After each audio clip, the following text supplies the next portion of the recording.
Donc aujourd'hui, en fait, je participe à ce forum qui a une importance capitale puisqu'il vient en fait à l'occasion du 50e anniversaire de la Marche verte et il vient aussi à l'occasion du 10e anniversaire du nouveau modèle de développement des provinces du Sud. Ça a été une occasion pour partager en fait d'abord les réalisations. On peut dire que au courant de ces 50 ans, donc ces régions ont connu un développement majeur. Et avec le nouveau modèle de développement des provinces du Sud, il y a une véritable accélération avec de nouveaux moteurs de croissance, avec les infrastructures au niveau des standards internationaux, avec une nouvelle double voie importante entre Tiznit et Dakhla, donc, qui a permis de relier le nord et le sud du pays.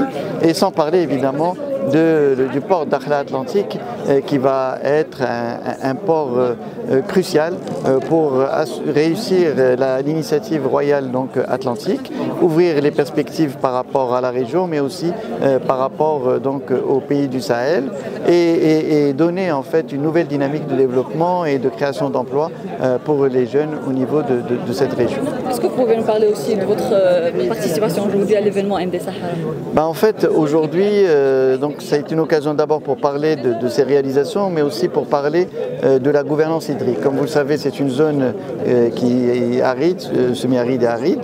Donc aujourd'hui, ce que nous avons mis en place, c'est que nous sommes passés à une logique où on cherchait l'eau. Aujourd'hui, on est dans une logique où on produit de l'eau, grâce aux énergies renouvelables, avec le dessalement de l'eau, et qui nous permet d'avoir en fait un coût qui reste abordable et qui permet d'assurer l'eau potable, mais aussi les besoins d'irrigation.